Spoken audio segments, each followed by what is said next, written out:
Welcome back to Overhead Athletics. I'm joined by Trevor here. Trevor is a 6'8" right-handed pitcher. He throws pretty decent. He's a junior in high school, and he's having a little bit of lumbar pain, a little bit of pain kind of at the lumbosacral junction. He's had a pars fracture just over time, non-displaced, and we're watching his throw here, and we're going to make some little corrections to his throw, little alterations, but first we want to show you guys kind of what he's doing.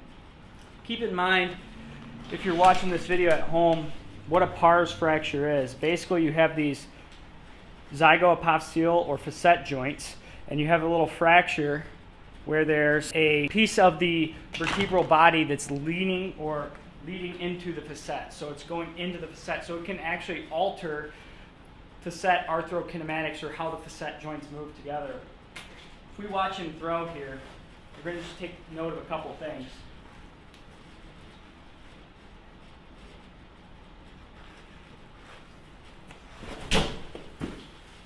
First, you see that he does some things very, very well in his throw. But whenever we're looking at an injured athlete, we're not focused on the things they do really well. A lot of times we're focused on the things that we need to improve. So when we watch him throw, maybe do one more. And we talked about this here just a few minutes ago.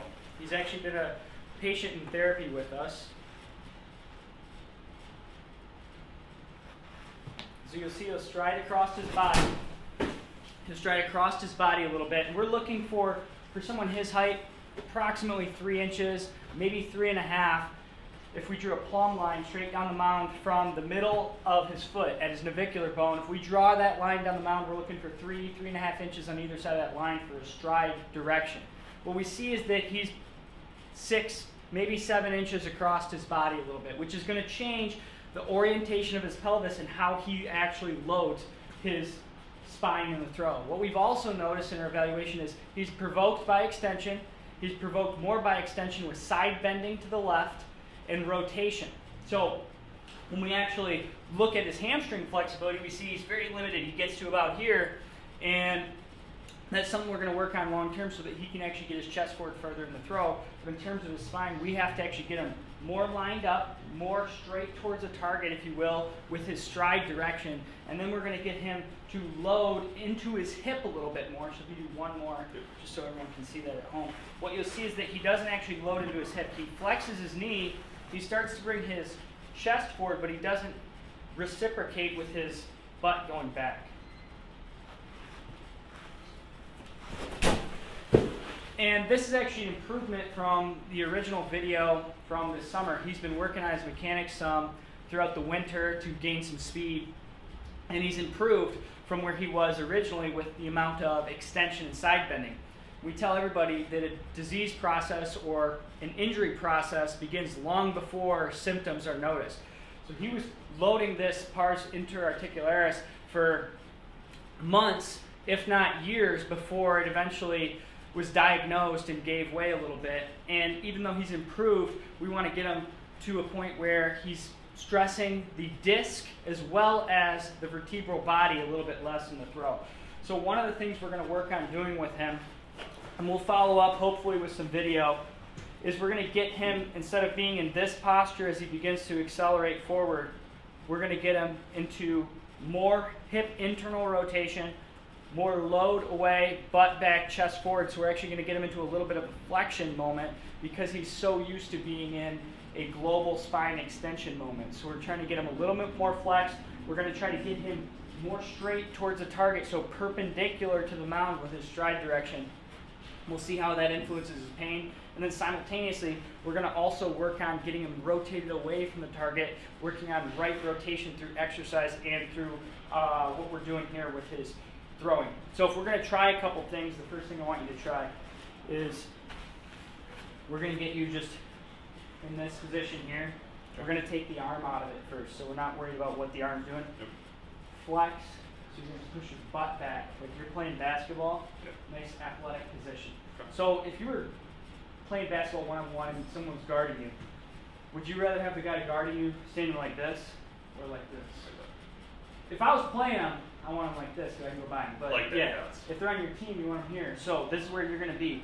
Athletic position. Now you can see that he'll be loaded through his glute, and you're going to go from here, you're going to take a big step, and throw. So you got to keep your chest forward towards that wall. See where those steel things are? This would be that first thing that we would do with someone like Trevor who's had back pain from extension. You can see, even getting into this position, he likes to bias into extension. So we're going to actually hold here. Something we'll do with Trevor long term is we're going to do some chaos training, some instability training. Hold that right there. So you push and hold. Keep your chest forward towards that wall as you go. Rotate towards back there. Okay, now let me push your arm forward. Okay, hold this arm forward like that. Okay, now you have to keep your chest that way. Go. Different or the same? In terms of your back. Oh, yeah, we felt different, didn't feel anything, so. Better? Yeah, Okay. lots better. So do it again. So this is our little litmus test in terms of how well can we make an adjustment. And then we're going to add one more component. Out in front of you, with the elbow, rotate your body away. There. Okay. Tighten your core up a little bit. Hold right there. Keep your chest forward that way. Big step and make it throw. Okay, so now we've done that, we're going to try to alter his stride direction. Ultimately, we have to get him to make some of these changes in the full throw. This is the first step. So what you're going to do, your shoelaces on your shoe, or at least where your big toe joint starts, you're going to line this edge up with that back foot. So now when you do the throw, it's the same throw. Now I cannot land on the Can't flat. land on that, okay. So we've worked on actually getting him out of extension just a little bit. Come forward this way with that back foot. Not so much. Now we're going to work on, hey, you can't stride across your body at the same time that you do that throw. So don't land on my black mat. Up and out in front of you. Turn. Rotate your body. Rotate. Keep your chest forward. Go up with your arm. Keep your chest forward. Don't step on the black mat. Go. You can see he stepped on the mat and he's trying to come this way. So we'll have him give it a couple reps here.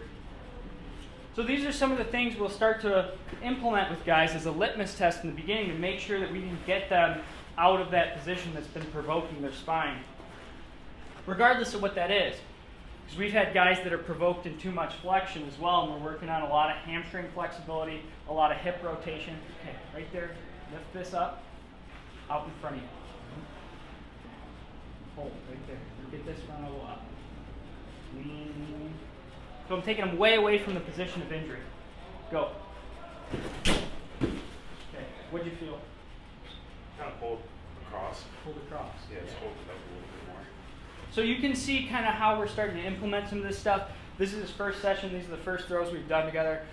We're planning to come back and update you guys on this. We'll talk more about kind of what we're doing and some of the things we're implementing to get them through the full throw. The first step with any of these guys that are injured is take them away from the position of injury and see how they tolerate those throws. Make sure to subscribe, hit the thumbs up. We'll see you guys in the next video.